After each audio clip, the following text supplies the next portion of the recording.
안녕하세요. 오늘은 제13강 도형의 닮음에 대해서 공부해 보도록 하겠습니다. 이제 오늘부터 닮음을 공부하게 되실 텐데요. 2학년 2학기 도형 파트 중에서 가장 어려운 부분이 바로 이 도형의 닮음입니다. 그래서 첫째 시간부터 좀 잘 귀담아 들어주시길 바라겠습니다.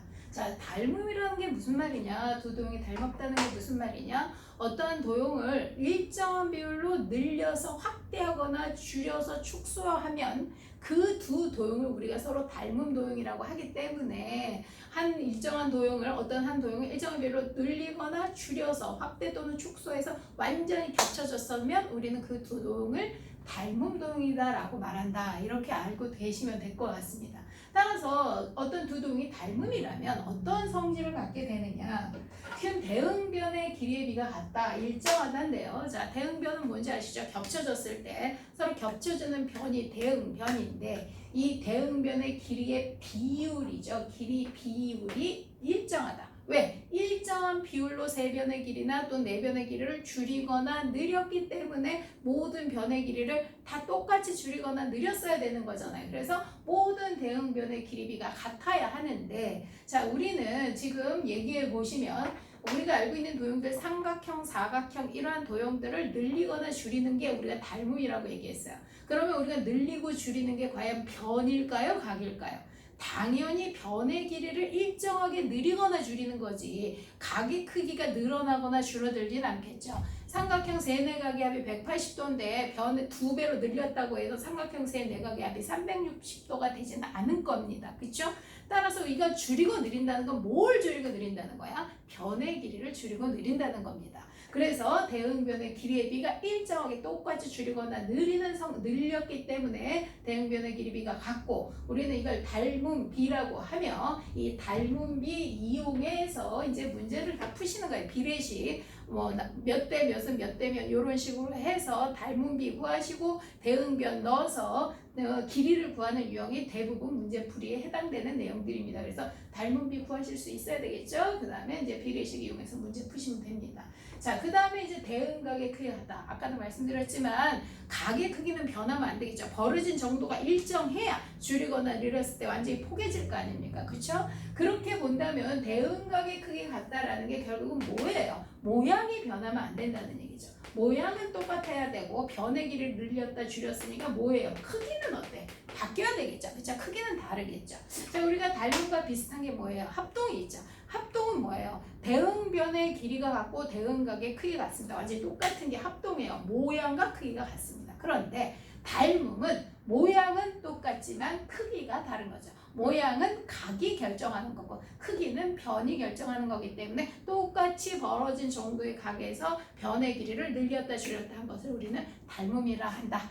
이해되셨죠? 자, 그러고 또 입체도형에서도 우리가 닮음을 얘기할 수 있는데 입체도형에서는 그 대응변이 뭐에 해당이 되겠어요? 모서리 길이죠. 모서리 길이. 그러니까 모서리 길이비가 일정해야 될 거고 또 각각의 면은 전부 다 닮음이어야 할 것입니다. 자, 이거는 더 참고로 알아두시면 될 것 같고요. 그렇다면 우리가 삼각형에서도 우리가 삼각형의 닮음을 배우실 텐데 삼각형이 합동급이었잖아요. 지금 합동과 닮음을 약간 같이 연계해서 좀 공부하시면 좋은데 삼각형의 합동도 삼각형 합동 조건이 있듯이 우리는 삼각형의 닮음 조건도 있습니다. 삼각형 합동 조건 기억나시죠? SSS 합동, SASA 합동, ASA 합동 세 가지가 있었어요.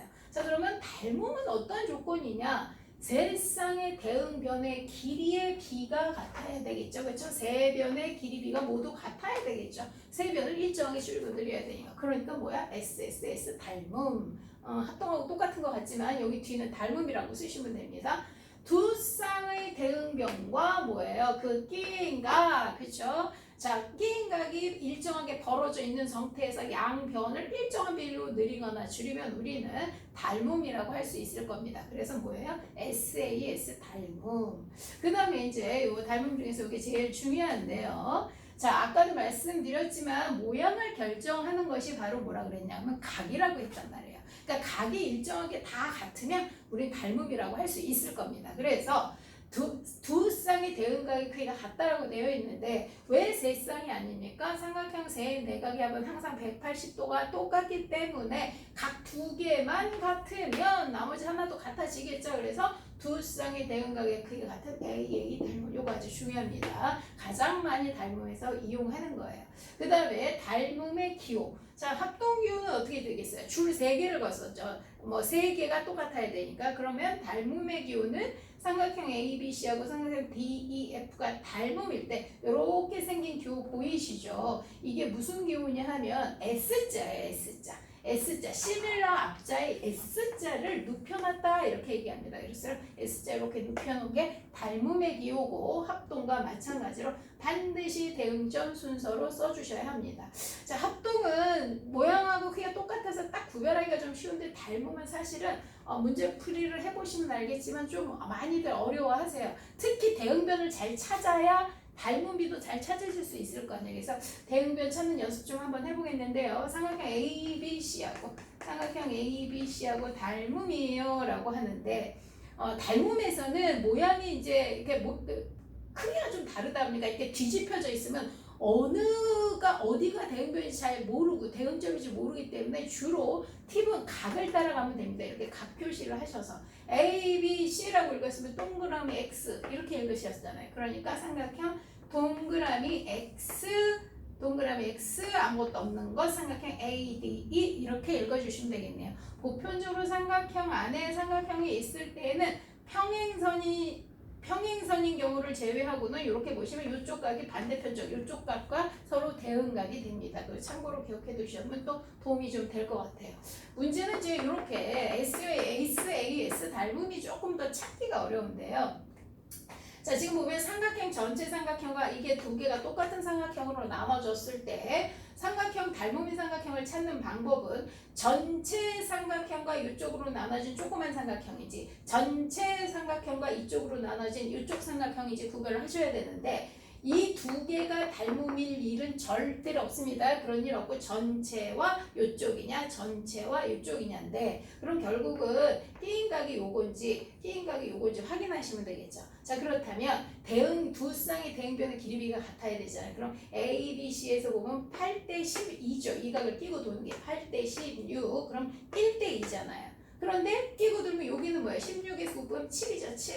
7대 8이 돼야 되잖아요. 그죠? 7대 8 1대 2는 7대 8 성립한다 안 한다? 안 한다. 따라서 이쪽이 아니고 이쪽이 모양입니다. 확인해 볼까요? 자, 12하고 16이면 몇 대 몇이에요? 3대 4죠. 3대 4. 자, 그러면 이걸 끼고 돌아갔으니까 반대로 끼고 돌면 9하고 10이네요. 여기도 몇 대 몇이 돼요? 3대 4로 성립을 하게 되네요. 그래서 이거는 각시를 끼고 끼인 각이 되고 삼각형 ABC하고 삼각형 이쪽 삼각형이 닮음인데 닮음을 읽을 때에는 이 끼인 각을 끼고 도는 게 좋습니다. ACB 조금 뭐 상관없잖아요. 그렇죠? ACB로 이렇게 끼고 돌아가세요. 그럼 닮음은 다시 여기서 그렇죠? 이쪽 삼각형이니까 끼고 반대편으로 돌아가면 됩니다. DCA로 돌아가면 됩니다. 이렇게 끼고 돌고 반대편에서 시작을 반대쪽에서 끼고 돌아가는 C를 끼고 돌아가시면 되겠습니다. 이거는 한번 문제 풀어보실 때 여러 가지 유형으로 닮음인 도형 찾는 연습을 좀 해보셔야 될 것 같습니다.